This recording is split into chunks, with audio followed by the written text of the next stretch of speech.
They said she was nothing without him. They called her the trophy wife, the silent partner, the shadow behind the throne. But the night Nora Winslow walked out of the most exclusive gala in New York without saying a single word, the world stopped. She thought her life was over. She didn't see the billionaire standing at the bottom of the stairs. She didn't know that when Chase Drayton lifted her hand, he wasn't just saving her reputation. He was about to burn her ex-husband's empire to the ground. This is the story of how silence became the loudest sound in the room. The humidity of a New York July evening usually didn't penetrate the climate-controlled sanctum of the Pierre Hotel. But Nora Winslow felt like she was suffocating. The air in the grand ballroom was thick, not with heat, but with the cloying scent of expensive lilies, old money, and the distinct metallic taste of her own misery. "Smile, Nora. You look like a funeral attendee," Julian Thorne whispered. His voice was low, a velvet threat that only she could hear. To the cameras flashing 10 feet away, he was the picture of the doting husband, or rather, the benevolent ex-husband-to-be who was civil enough to bring his estranged wife to the charity gala of the year. Nora adjusted the strap of her emerald silk gown. It was a dress Julian had chosen. He always chose. "I'm tired, Julian. We've made the appearance. The board sees us. Can I go?" Julian turned, his smile fixed, his eyes dead. He took a sip of his champagne, the crystal flute catching the light of the chandeliers. "You go when I say you go. The merger with Vane Enterprises isn't signed yet. If rumors of a messy divorce spook the investors, I lose leverage. You stand here, you look pretty, and you pretend that you aren't the one who ruined this marriage." Nora didn't flinch. She had spent 10 years flinching, and she had run out of energy for it. The narrative was always the same. Julian, the genius architect of the Thorne Group. Nora, the decorative ornament he had plucked from obscurity. The truth, that Nora's sketches were the foundation of his 3 award-winning skyscrapers, was buried under non-disclosure agreements and emotional manipulation. "I didn't ruin the marriage, Julian," she said softly, staring at the floral centerpiece. "I just stopped being your employee." "You are whatever I need you to be," he hissed, his grip tightening on her elbow. It was subtle, hidden by the sleeve of his Brioni tuxedo, but it was painful. "Look, there's Marcus Sterling, the editor of Global Finance. Laugh at my joke." Julian let out a boisterous, fake laugh, tilting his head back. Nora stood frozen. She couldn't do it. Not tonight. Tonight marked exactly 1 year since she had lost the baby, a trauma Julian referred to as an unfortunate medical delay. The room blurred. The diamonds dripping from the necks of the Manhattan elite looked like shackles. The noise, the polite chatter, the clinking silverware became a roar. "Laugh, damn it," Julian muttered through his teeth. Nora pulled her arm away. It wasn't a violent motion, but in the choreographed world of high society, it was a thunderclap. "No," she said. Julian's smile faltered for a fraction of a second. "Excuse me?" "No," she repeated, her voice steady, though her heart hammered against her ribs like a trapped bird. "I'm done, Julian. The merger, the image, the lies. Keep it all." She turned around. "If you walk away now," Julian warned, his voice rising just enough for the surrounding circle to hear, "you walk away with nothing. I will bury you, Nora. You'll be unhireable. You'll be a pariah." The room went quiet. The orchestra seemed to hesitate. All eyes, hundreds of pairs of judging, curious, hungry eyes, swiveled toward them. This was the drama they craved, the implosion of the Thorne dynasty. Nora didn't look back. She didn't scream. She didn't throw a drink. She simply began to walk. The path to the exit was long, a red-carpeted gauntlet. She could feel the whispers starting, the rustle of silk as people leaned in to gossip. She's crazy. She's ungrateful. Poor Julian. She reached the heavy mahogany doors. The doorman, a young man named Leo, who had always been kind to her, looked concerned. He pushed the door open. "Taxi, Mrs. Thorne?" he asked quietly. "It's Miss Winslow, Leo," she said, stepping out into the muggy night air. "And yes, please." She stood at the top of the hotel stairs. The paparazzi were already there, a wolf pack sensing blood. They saw her alone. They saw the tears she refused to wipe away. Flashbulbs erupted like lightning. "Nora! Nora! Where's Julian? Is the divorce final? Did he kick you out?" She took a step down, then another. She felt dizzy. The world was spinning. She was 32 years old, penniless due to frozen assets, and about to be destroyed by one of the most powerful men in New York. And then the doors behind her banged open. "Get back here!"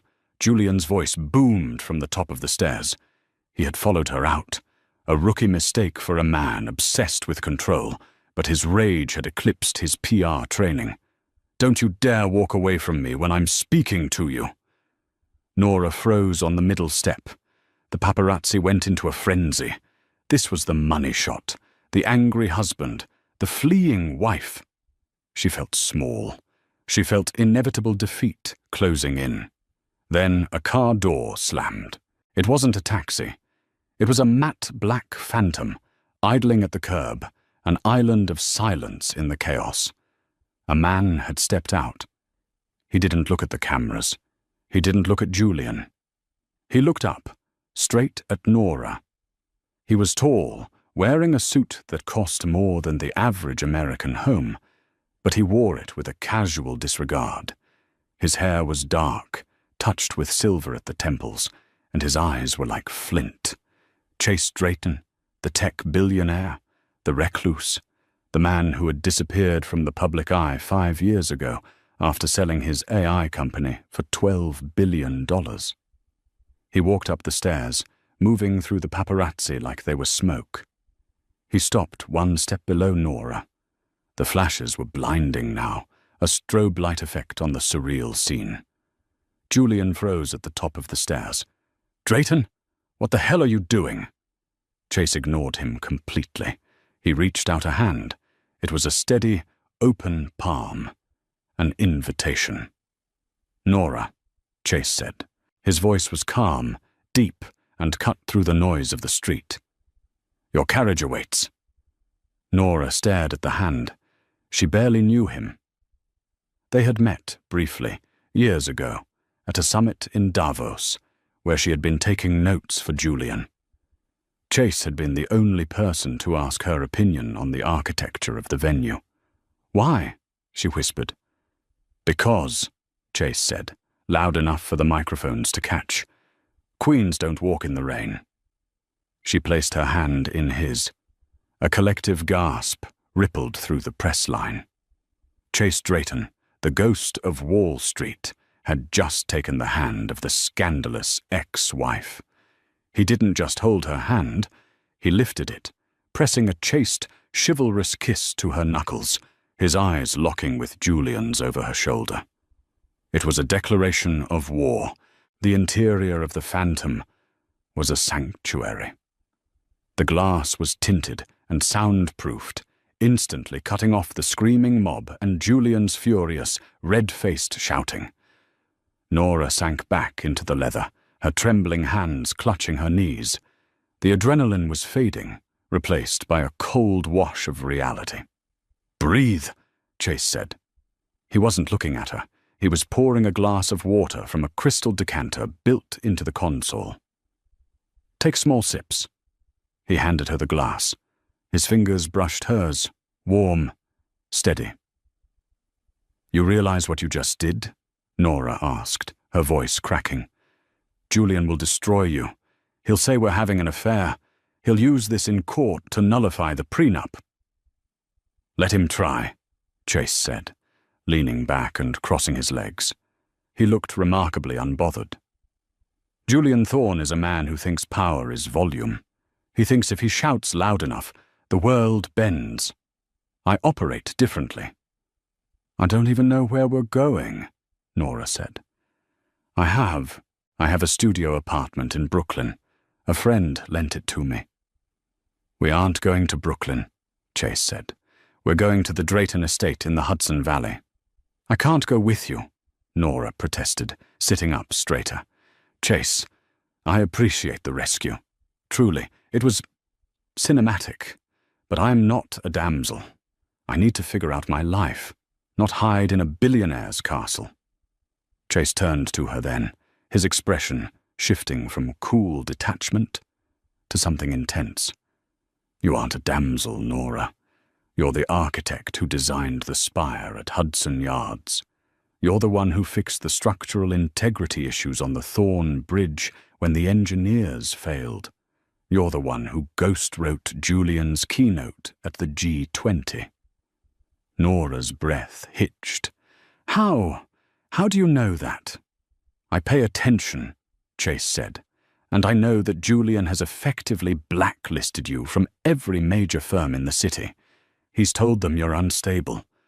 He's told them you stole his designs. Tears pricked Nora's eyes again. He told me no one would believe me. I believe you, Chase said simply. And I have a proposition. A job?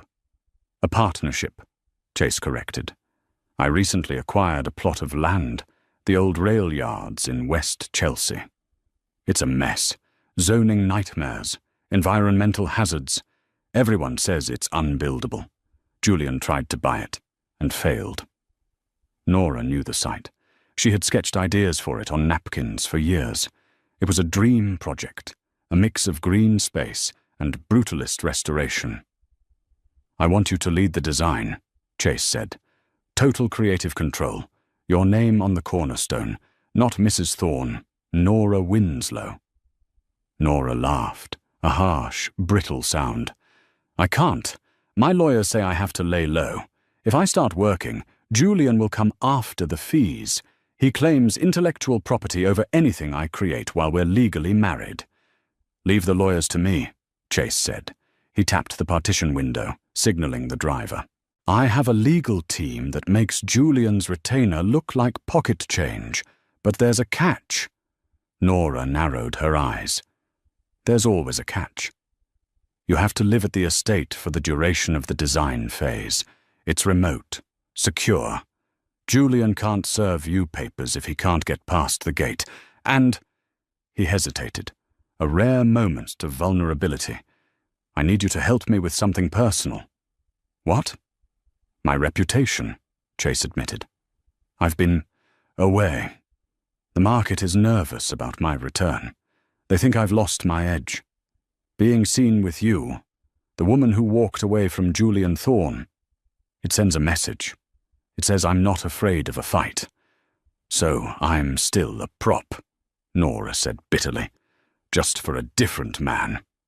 No, Chase said firmly. A partner. A prop has no voice. I'm handing you a megaphone, Nora. I'm just asking you to stand next to me while you use it. The car hummed along the highway, the city lights fading behind them. Nora looked at the man beside her. He was offering her a lifeline, but it came with chains. Yet, as she thought about Julian's smug face at the gala and the years of her work being stolen, a spark of anger ignited in her chest. It was better than the sadness. Show me the land, Nora said. Chase smiled. It was the first time she had seen him truly smile, and it transformed his face, making him look younger, less like a statue. First, we get you out of that dress. It looks uncomfortable. Nora looked down at the emerald silk. It is. Good. Because tomorrow we buy work boots. The Drayton estate was less a house and more a fortress of solitude wrapped in limestone and glass. It sat on a cliff overlooking the Hudson River, aggressive in its modernity, yet blending seamlessly with the rock face. As the car pulled up the winding drive, Nora's architectural eye kicked in automatically. Cantilevered terraces, Mies van der Rohe influence. Cold, but magnificent. "It's a bit much," Chase admitted as they stepped out. The night air here was cooler, smelling of pine and river water. "It's lonely," Nora observed. "Beautiful, but designed for one." "It was designed for silence," Chase said. "Come, my staff has prepared a guest suite." The next morning, the silence was broken by the sound of a helicopter. Nora woke up in a bed the size of a small island. For a moment, she forgot where she was. Then the memories of the gala flooded back. She grabbed her phone. 203 missed calls, 50 voicemails. Text from Julian. "You have made a grave mistake. Come home now, and I might only cut your allowance by half." She deleted the thread. She found Chase in the kitchen, a sleek, industrial space. He was wearing jeans and a grey t-shirt, looking disturbingly normal as he made espresso. A large flat-screen TV on the wall was muted, showing CNN. The headline read, "The Billionaire and the Runaway, War of the Roses or Corporate Takeover." "Coffee?" Chase asked, sliding a mug across the marble island. "The helicopter?" Nora asked, taking the mug. "My legal counsel. And yours, if you accept." A woman walked into the kitchen. She was sharp-featured, wearing a power suit that looked like armor. "Nora Winslow. I'm Elena Vane. We've never met, but my family's company was about to merge with your husband's." Nora froze. "Vane Enterprises? If you're here, Julian knows where I am." "Julian thinks I'm in London," Elena said, taking a seat. "I'm not here as a Vane. I'm here as Chase's attorney, and frankly, as someone who despises Julian Thorne. Elena is the one who tipped me off that Julian was going to ambush you with divorce papers publicly next week," Chase explained. "He planned to serve you at the Art Basel opening to maximize the humiliation." Nora's grip on the mug tightened until her knuckles turned white. He planned it." "Julian doesn't do anything spontaneously," Elena said. "He needs the narrative that you are unstable so he can claim full ownership of the intellectual property assets, specifically your sketchbooks." "He kept them," Nora whispered. 10 years of work, in the safe at the penthouse." "We're going to get them back," Chase said. "But first, we have to secure your position. Elena has drafted a consulting agreement. It dates back 6 months. "That's fraud," Nora said. "It's corporate maneuvering," Elena corrected. "It states that you have been secretly consulting for Drayton Industries on the West Chelsea project. It gives you a legitimate reason to be with Chase, and it predates the abandonment claim Julian is trying to file." Nora looked between them. "Why are you doing this, Elena? If the merger fails, your family loses millions." Elena's expression softened, just a fraction. "Julian Thorne drove my brother to suicide 3 years ago. A hostile takeover that stripped him of his dignity. I don't care about the millions, Nora. I want to see Julian bleed, and you are the knife." Nora felt a chill. She wasn't just a partner, she was a weapon. She looked at Chase. He wasn't looking at her with pity, but with expectation. "I can't be a knife," Nora said quietly. "I'm an architect. I build things. I don't destroy them." "In this city," Chase said, leaning forward, "sometimes you have to bulldoze the rot before you can build something new. Julian is the rot, Nora. You know it. He stifled your talent. He isolated you. He made you small. Do you want to go back to being small?" Nora walked to the window. Below, the Hudson River churned, grey and powerful. She thought about the unfortunate medical delay. She thought about the nursery she had designed that Julian had turned into a humidor the week after the miscarriage. She turned back to them. Her face was pale, but her eyes were dry. "I don't want to just design the West Chelsea project," she said. Chase raised an eyebrow. "Oh? I want ownership, equity. If we pull this off, if we beat him, I want 10% of the completed development, and I want my name on the building, in letters 10 feet tall, facing his penthouse." Chase's lips curled into a slow, dangerous smile. He looked at Elena. "Draft it." "Done," Elena said. "One more thing," Nora said, her voice dropping lower. "My sketchbooks. They are in a biometric safe. Only Julian's fingerprint opens it." Chase stood up. "Leave that to me. I have a particular set of skills from my early days in tech. We're going to retrieve them." "How?" "Tonight," Chase said. "Julian is hosting a damage control press conference at the plaza. The penthouse will be empty. We're going to break in." Nora stared at him. "You're a billionaire, Chase. You don't break into penthouses."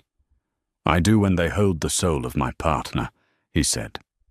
The air in the kitchen shifted. The word partner hung heavy and charged. Nora realized that for the first time in a decade, she wasn't afraid of what would happen next. She was terrified, yes, but she wasn't dreading it. She was hungry for it. "Okay," Nora said. "Let's go get my life back. The service entrance of the Millennium Tower was supposed to be impenetrable. It was guarded by retina scanners, motion sensors, and a private security team that Julian Thorne paid more than the NYPD. But Julian's arrogance was a structural flaw, one that Chase Drayton had identified hours ago.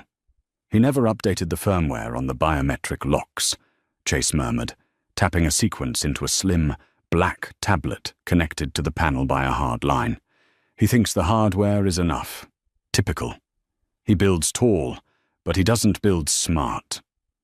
Nora stood beside him in the shadows of the loading dock, her heart hammering a frantic rhythm against her ribs. They were dressed in nondescript black technicians' coveralls, faces obscured by caps. It felt surreal. 24 hours ago, she had been sipping champagne in a silk gown. Now, she was committing a felony with a billionaire. "If we get caught," Nora whispered, watching the security camera loop that Chase had frozen, "Julian won't call the police. He'll make us disappear. He has fixers." "We won't get caught," Chase said, his voice calm, bordering on bored. "And we're in." The heavy steel door clicked and swung open. They moved quickly through the labyrinthine corridors of the basement, heading for the private elevator that led directly to the penthouse. Nora knew these halls. She had walked them 1,000 times, usually trailing behind Julian as he berated a staff member. The familiarity made her sick. Inside the elevator, Chase used a cloned fob, courtesy of a disgruntled former security chief he had tracked down, to bypass the floor lockout. As the numbers climbed, the pressure in Nora's ears popped, or maybe it was the pressure of her past rising to meet her. The elevator doors slid open with a soft ping. The penthouse was exactly as she had left it. Cold, expansive, and aggressively expensive. The floor-to-ceiling windows looked out over Central Park, a dark void in the center of the glittering city. The air smelled of teak and Julian's cologne. "Don't touch anything you don't have to," Chase instructed, pulling on thin gloves. "Where is the safe?" "Master bedroom," Nora said, her voice tight. "Behind the Modigliani." Walking into the bedroom felt like walking into a crime scene where the victim was her own soul. The bed was made with military precision. Her vanity was empty, stripped of her perfumes and brushes, as if she had never existed. Julian had erased her in a day. Chase moved the painting. The safe was a beast of brushed steel, equipped with a biometric scanner and a keypad. "I can bypass the keypad," Chase said, examining it. "But the biometric... I need a print." "You said you had skills," Nora hissed. "I do, but I didn't expect a Tier 1 military-grade lock. He upgraded. Chase frowned. I can crack it, but it will take 20 minutes. We have 5. Nora stared at the keypad. He never changes his codes, she said softly. He thinks he's consistent. I call it lazy. Do you know the backup code? It's not a birthday, Nora said, stepping forward. It's not an anniversary. Julian doesn't care about dates that involve other people. She reached out, her gloved finger hovering over the keys. It's the height of the Thorn Tower. To the inch, it was the day he felt like a god. She typed in the numbers. 14500. The light blinked green. The heavy bolts retracted with a heavy thunk. Chase looked at her, impressed. Narcissism is a vulnerability. I like it. Nora pulled the heavy door open. Inside, stacked neatly, were 12 black moleskin notebooks. Her life's work. The designs for the bridge, the opera house, the solar glass skyscrapers, all the things Julian claimed were his. She grabbed them, shoving them into the canvas bag Chase held open. Wait, Chase said. He reached into the back of the safe. There was a single, red hard drive, sitting on a velvet shelf. It was labeled simply, Prometheus. What is that? Nora asked. I've never seen that. Chase went rigid, his usual cool demeanor fractured, revealing a flash of pure, unadulterated hatred. I have. He grabbed the drive. We need to go, now. Chase, what is it? The reason I disappeared, he said grimly. And the reason Julian is going to rot in prison. Suddenly the elevator chimed in the living room. Nora froze. He's early. The press conference. He must have bailed, Chase whispered. Closet. Now. They slipped into the walk-in closet, just as Julian's voice boomed through the bedroom door. He wasn't alone. I don't care what it costs, Vargas, Julian was shouting. Find her. If she talks to the press before I can file the competency hearing, the stock will plummet. I want her in a facility by Monday. Nora clamped a hand over her mouth. A competency hearing. He was going to have her committed. He was going to lock her away to shut her up. Chase's hand found her shoulder, squeezing hard, grounding her. Through the slats of the closet door, they saw Julian storm into the room, followed by Vargas, his head of security, a man with a neck like a tree trunk and eyes like a shark. Julian walked straight to the safe. He stopped. The Modigliani was crooked. Vargas, Julian said, his voice dropping to a terrifying whisper. The safe. Vargas drew a weapon, a sleek, suppressed pistol. He moved toward the closet. Chase looked around. The closet had a second exit, a panic route Nora had insisted on designing, despite Julian mocking her paranoia. It led to the service stairwell. Chase pointed to the hidden panel behind the suit racks. Nora nodded. As Vargas reached for the closet handle, Chase kicked the panel open. The sound was loud, a crack of wood. Hey! Vargas shouted. They scrambled into the dark, dusty crawl space. Chase shoved a heavy garment rack in front of the opening behind them, just as a bullet thudded into the wall. Run! Chase commanded.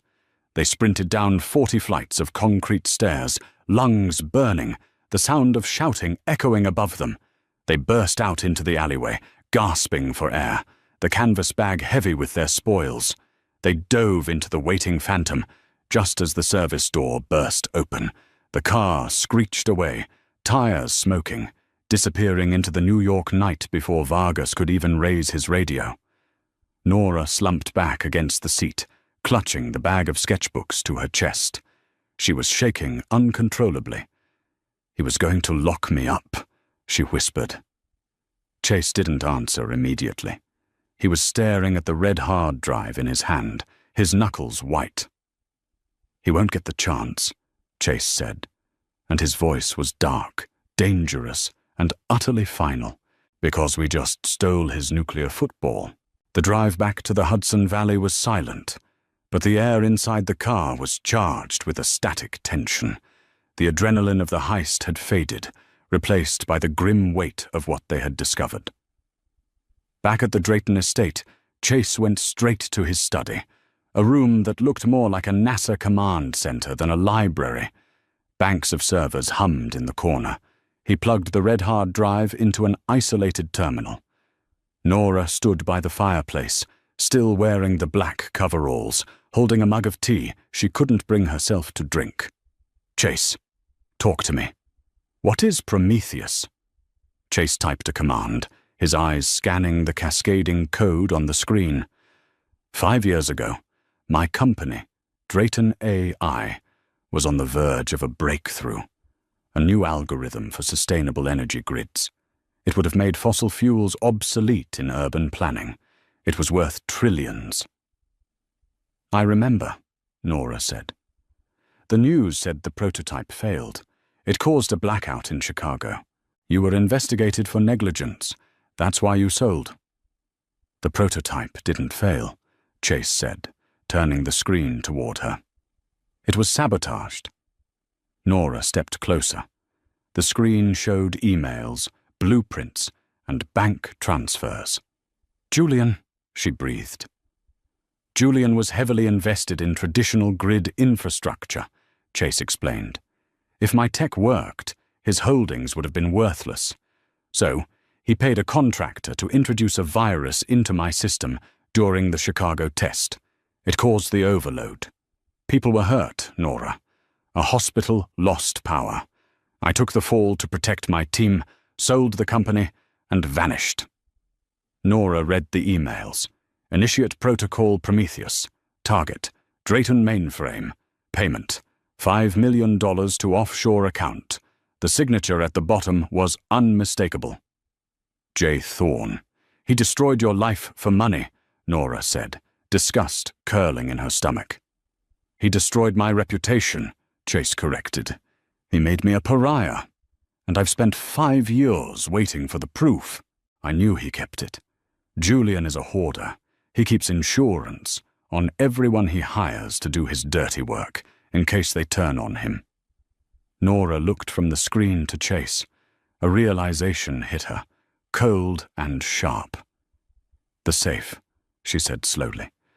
"You didn't break in for my sketchbooks, did you?" Chase went still. "You knew the drive was there," Nora continued, her voice rising. "You knew you needed his fingerprint or the code to get it, but you couldn't get close to him. You needed someone who knew the layout, someone he had lowered his guard around." She took a step back. "You needed me." Chase stood up, walking around the desk. "Nora."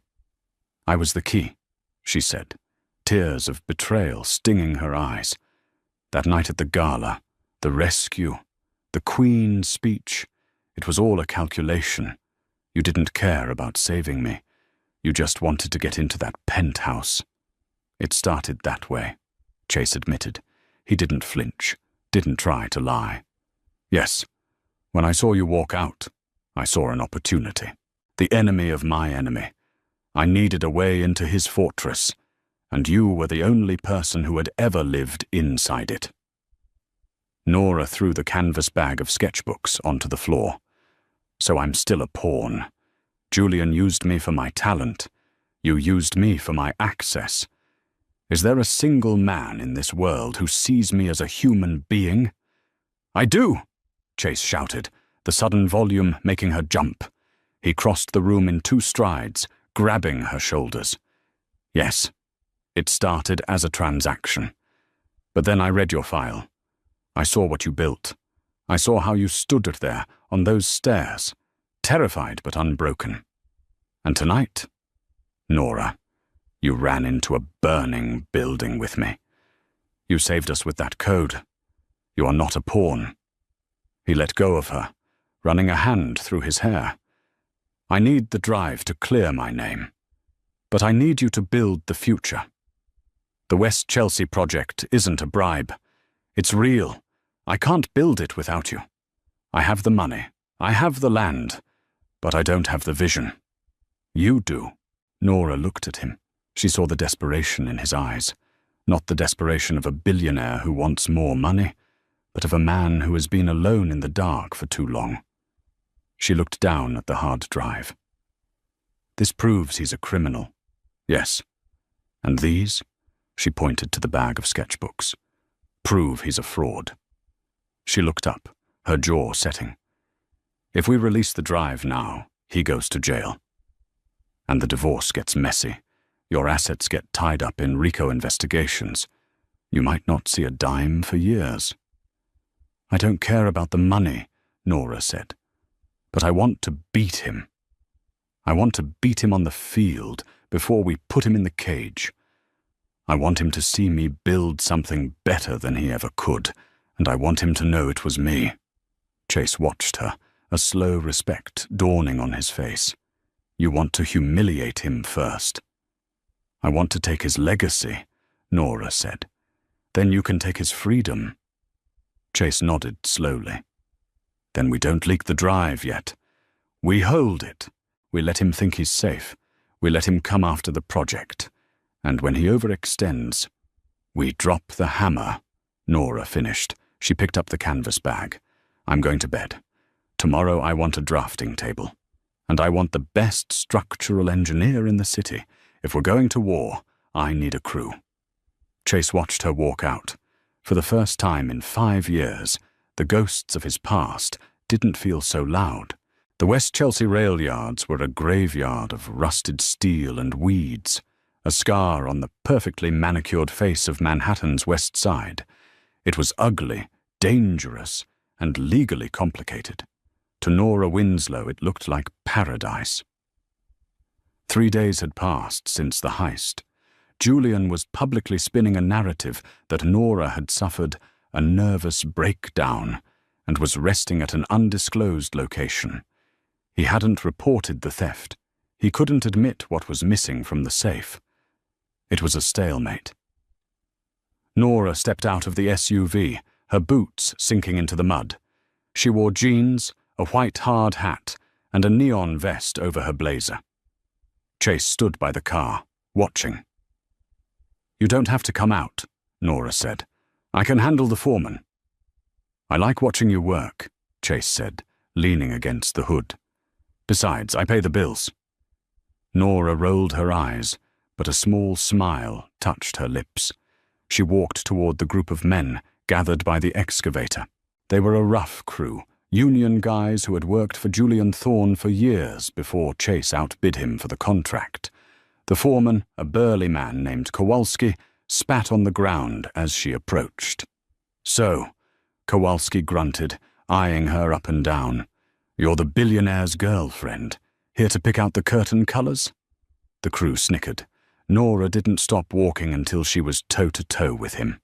She wasn't tall, but she held herself with the posture of a queen. I'm the lead architect, Nora said loud enough for the back row to hear. And the first thing you're going to do, Kowalski, is move that pylon. It's sitting on top of a subterranean drainage line from the 1920s. If you dig there, you'll flood the site and cost us 3 weeks. Kowalski blinked. The plans don't show a line there. The city plans are wrong, Nora said. I checked the original railway schematics from the public library archives last night. The line is there. Move the pylon. Kowalski hesitated. He looked at Chase, expecting the man to intervene. Chase didn't move. He just pointed at Nora. You heard the boss, Chase called out. Kowalski looked back at Nora, assessing her. Then he nodded. All right.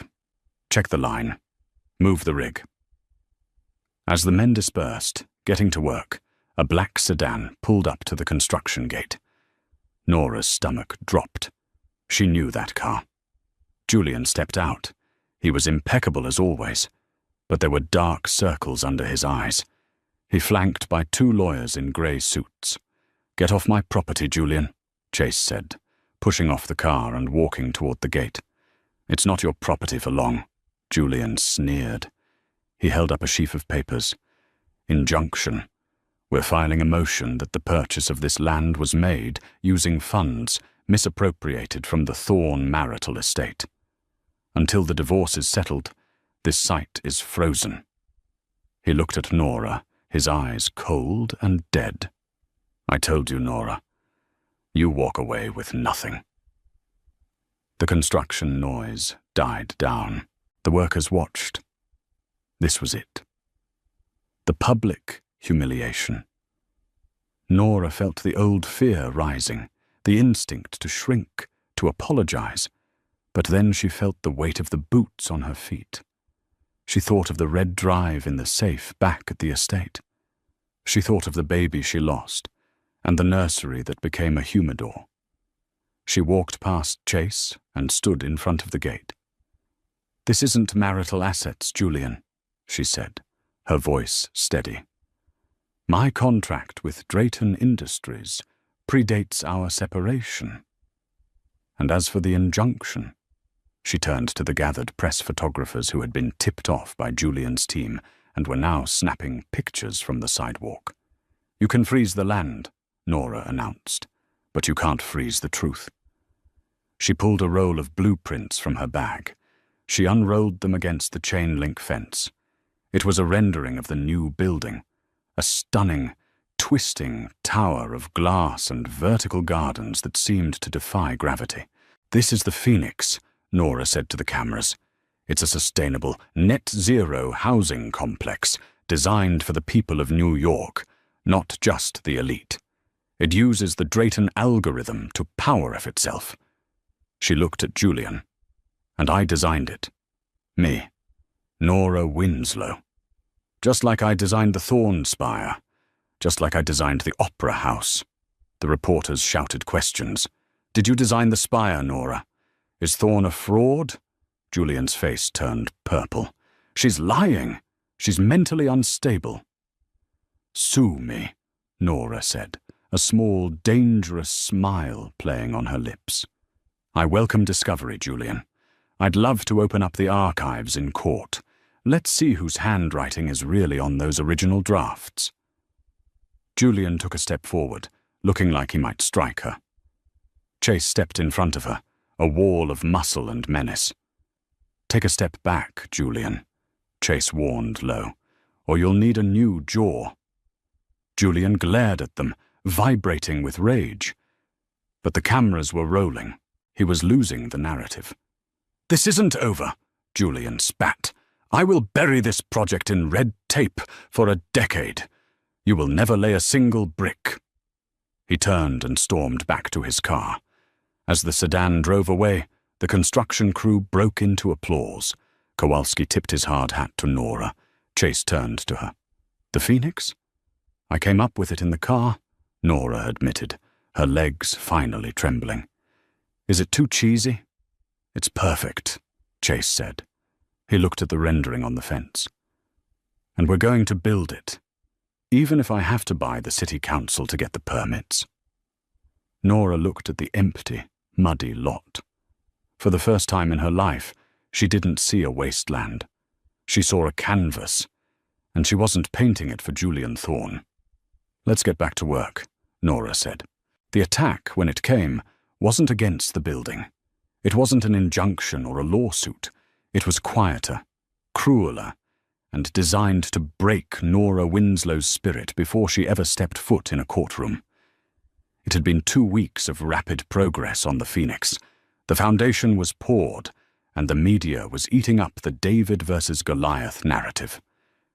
Chase Drayton's return to the public eye was hailed as a resurrection. Nora was being called a visionary. Then Nora's phone rang at 2 a.m. It was her younger sister Maya, who lived in a modest townhouse in Queens with their ailing mother. Maya was sobbing so hard Nora could barely understand her. "Nora, they're here. The police. They're tearing the house apart." Nora was out of bed and into her jeans before the call ended. Chase met her in the hallway, already dressed, his security detail alerted. "What is it?" he asked, his voice rough with sleep, but sharp with alertness. "Julian!" Nora spat the name like a curse. "He sent the cops to my mother's house. Maya says they have a warrant for stolen corporate assets." The drive to Queens was a blur of red taillights and fury. When they arrived, the scene was a nightmare. Blue lights flashed against the siding of the childhood home Nora had fought so hard to keep. Her mother, confused and frail in her nightgown, was sitting on the porch steps, shivering. Maya was screaming at a detective who was carrying out boxes of old tax returns and photo albums. Nora leaped out of the car, ignoring Chase's warning hand. "Get away from her!" Nora screamed, rushing up the walk. She wrapped her coat around her mother. "What is the meaning of this?" The detective, a man Nora recognized from Julian's payroll, officially off duty but always available for private consultation, smirked. "We received a tip that Mrs. Thorne, Miss Winslow, was hiding embezzled assets in family properties. Just doing our due diligence." "There is nothing here but memories," Nora cried, tears of frustration hot on her face. "He's doing this to terrorize an old woman." "We found this," the detective said, holding up a small velvet jewelry box. He opened it to reveal a diamond brooch. Nora gasped. It was a gift Julian had given her for their 5th anniversary. She had left it behind. She was sure of it. "Grand larceny," the detective said. "This is reported stolen property from the Thorne estate. Looks like your sister was holding on to it for you." Maya's face went pale. "I've never seen that before. He planted it." "Arrest her," the detective ordered, nodding at Maya. "No!" Nora lunged forward, but Chase was there. He moved like a shadow, stepping between the detective and the women. He didn't shout. He didn't raise his fists. He simply held up his phone. "Detective Miller," Chase said, his voice low and terrifyingly calm. "I have the police commissioner on video call, and my legal team is currently filing a motion regarding a false police report and planting of evidence. I suggest you look at the timestamp on the security camera I had installed on this porch 3 days ago." The detective froze. "Camera?" Chase pointed to a tiny, almost invisible lens tucked into the eaves of the porch. "It streams directly to my private server. It shows your partner placing that box in the planter 5 minutes ago." The color drained from Miller's face. On the phone screen, the commissioner's face was red with rage. "Miller, stand down immediately." The police retreated, the raid dissolving into a chaotic withdrawal. But the damage was done. Nora's mother was weeping, clutching her chest. Maya was shaking. Chase knelt beside Nora's mother, his demeanor shifting instantly from warrior to caregiver. "Let's get you inside, Mom. I'll make tea." Later, in the small, cluttered kitchen that smelled of cinnamon and old paper, Nora sat with her head in her hands. The adrenaline had crashed, leaving her hollow. "He won't stop," Nora whispered. "He'll go after everyone I love. The building isn't worth this, Chase. My reputation isn't worth my mother's health." Chase stood by the sink, washing a mug. He turned to her. The kitchen light was dim, casting long shadows across his face. "He wants you to quit," Chase said. "That's the only way he wins. If you fold now, he learns that terror works. He'll do it to the next woman. And the next." "I'm not strong enough," Nora admitted, her voice cracking. "I can design a skyscraper that withstands a hurricane, but I can't withstand him. He knows all my weak points." Chase walked over to her. He pulled a chair out and sat opposite her, his knees brushing hers. He took her hands, not a handshake this time, but a grip of solidarity. "You aren't fighting him alone anymore," Chase said intensely. "You think I put that camera up by accident? I've had a security detail on your family since the night we left the gala. I knew he would come here." Nora looked up at him, shocked. "You knew?" "I know how bullies think," Chase said. "Nora, look at me. I have spent 5 years in the dark, plotting revenge. It was cold and it was lonely. But these last 2 weeks, watching you work, watching you fight for that pylon, it's the first time I've felt alive since Chicago." He paused, his thumb brushing her wrist. "I am not just investing in a building. I am investing in you. We are going to finish this.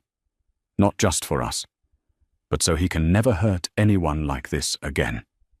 Nora looked into his eyes, eyes that had seen betrayal and darkness, and chose to fight anyway.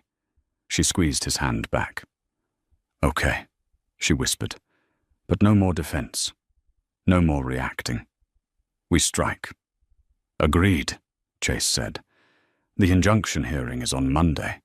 We don't just win the motion, we end the war." The New York Supreme Court was packed. It was the divorce trial of the decade, masquerading as a corporate intellectual property dispute. Thorne versus Winslow and Drayton Industries. Julian sat at the plaintiff's table, looking every inch the aggrieved titan of industry. His suit was navy, his tie a somber grey. He projected stability. Nora sat beside Chase and Elena. She wore white, a sharp, tailored suit that made her look like a blade of light in the mahogany room. She didn't look at Julian. The judge, a stern woman named Justice Halloway, banged her gavel. "Mr. Thorne, your opening regarding the injunction." Julian's lawyer stood up. "Your Honor, the facts are simple. Nora Winslow was an employee of the Thorne Group, as well as a spouse. Every sketch, every concept she produced during the marriage is the property of the Thorne Group. The Phoenix is a derivative work of designs she made while under contract. We ask for immediate cessation of construction and transfer of all assets." He called witnesses, former assistants who lied and said Nora only fetched coffee, architects who claimed they had drawn the lines Nora had conceptualized. It was a parade of perjury, bought and paid for. Julian took the stand. He looked at the jury with sad, dog-like eyes. "I tried to help her," Julian said, his voice trembling with fake emotion. "Nora has struggles. She imagines things. I let her doodle to make her feel involved. But she never understood the engineering. She's a lovely woman, but she's not an architect." Nora's hands clenched into fists under the table. Chase placed his hand over hers. "Wait," his touch said. "Cross-examination?" the judge asked. Elena Vane stood up.